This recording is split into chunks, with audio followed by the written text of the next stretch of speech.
What's going on, guys? Today we're going to be talking about some old news. We're going to be talking about the leaked Atlazan booster packs. You may have seen them, they're on the screen. This was an image that was leaked a couple months ago, and it appears to show sets that we've never seen before. We knew when this was leaked that the next two sets were going to be Amonkhet and Hour of Devastation. That's nothing new there. But we hadn't seen any art from it. So the art that we see is totally new. And as cool as that is, it was completely overshadowed by the Atlazan and Conquest of Power images. These were something that we had never seen, never heard of, and it appeared to be the next block after Amonkhet. Now, naturally, people were skeptical when it was first leaked. People thought it was just a photoshopped image that someone did just to create a buzz for no reason.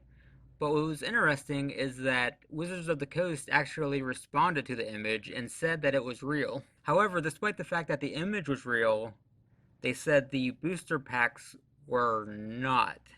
So basically, they were using this for a product survey. They were just sending the survey to anonymous people, not Magic players, just anybody, and trying to gauge their reaction to the package design. Like, do you like this one? Do you like that one? That sort of thing.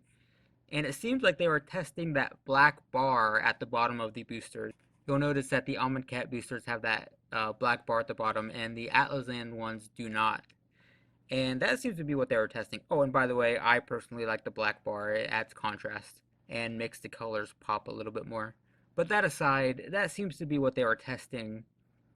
And they said that the Atlazan boosters were not real, that they mocked those up just to test the packaging design. And at that point, people had basically two extreme opposite opinions.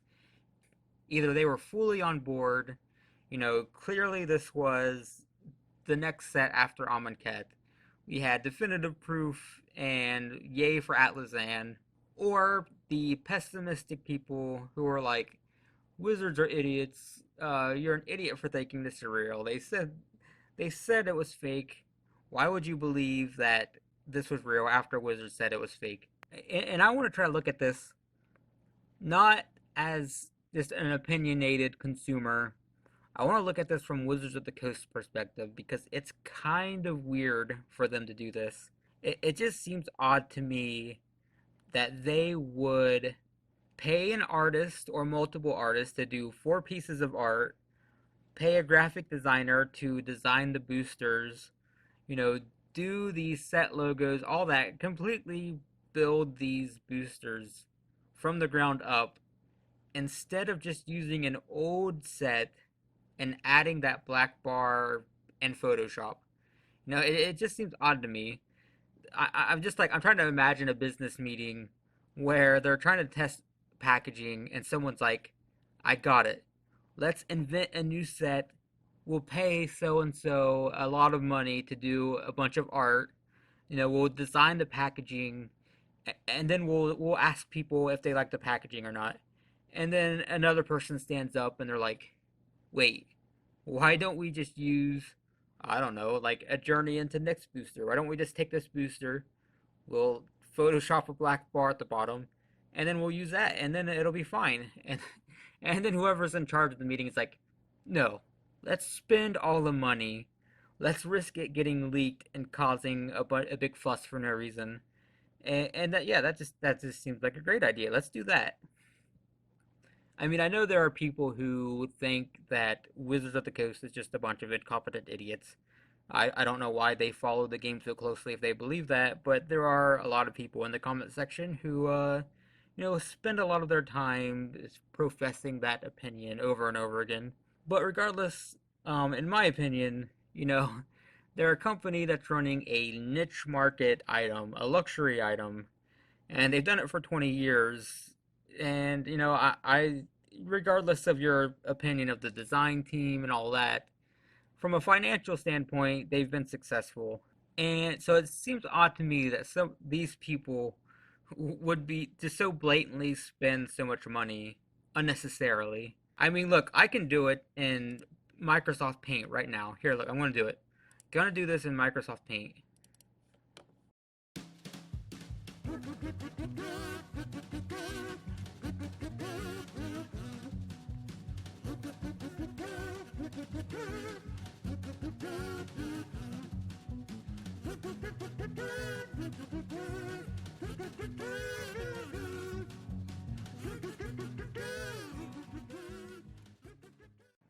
And look, see, I did it. Look, see, I mocked it up. Clearly, this is very professional looking. There, look, there's our comparison.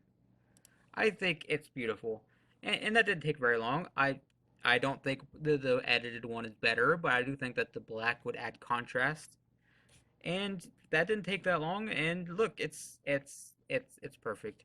Okay, so maybe they should take a little bit more time and be a little bit more careful. But the point is, it's so easy to do that in Photoshop with someone who actually knows what they're doing. And the idea that they actually spent tons of money on original art and completely original packaging design instead of just adding that black bar, it's inconceivable to me. It just seems like such a stretch to actually believe that they did that. So here's the why I titled the video why it's probably fake as well. As easy as it is to add that black bar, it would also be very easy to just add a fake logo. It wouldn't be hard to just download a custom font and type Atlazan on the booster. And that's where it gets a little bit iffy for me. I mean, the logo to Conquest of Power looks kind of bad. I mean, it looks really bad. And it doesn't conform with most sets because they usually use the same font. I mean, if you look on the image, Amonkhet and Hour of Devastation actually have the same font. I mean, it's underlined. You have random letters kind of breaching into that underline. And then you have these Atlazan and Conquest of Power. And it just doesn't look right. I mean, the fact that they don't match, that the Conquest of Power looks really kind of cheap and slapped on at the last minute. It's possible they just didn't have the custom font and these are the titles, but it's also very possible that they have the actual packaging and they just slapped on the logos to make them look finished. Or maybe that's part of what they were testing as well, is to see if they could do a different font on each booster and if it looks right or not. So, well, I think this art is legitimate. I think the packaging is probably legitimate, though it can be, they can change the color easily enough. I mean, I could do that in any photo editing software just by changing the hue. So maybe the color isn't what they're going to use, but the art seems to be legit just because I don't see why they would spend that much money for no reason. So I think we can look at this art and say this is from whatever comes after Amonkhet. I think probably the graphic design on the boosters is also probably real too. Just because, again, why would you go through that much trouble for no reason? But the logos and the names are a little bit off to me. So I guess that's my opinion. I don't know. Again, this is way late, way after anybody cares about this. But I wanted to get it out before any official releases. So, here it is. Maybe I'm just completely off. Actually, before I end this, what's interesting is if this art is real, and I would say that it has to be, the fact that we're seeing a Johnny is kind of interesting because people are, speculating that Hour of Devastation is going to mean very bad things for the Planeswalker story arc that's going on right now. If Johnny is there, then at least we can say that he survives. People are thinking that it's possible that the Planeswalker group is going to die because surely they can't beat Nicol Bolas. That's just inconceivable. So, if Johnny's there, that's certainly interesting at least. Anyway, that's my opinion. Those are my thoughts. Feel free to tell me I'm an idiot. That's fine. But if you like this video, by all means, subscribe, check out the channel. And if you want to see more content like this, please let me know. I'm perfectly willing to oblige. It's certainly a lot easier to edit than gameplay. And yep, I guess that's it. I'll see you in the next one.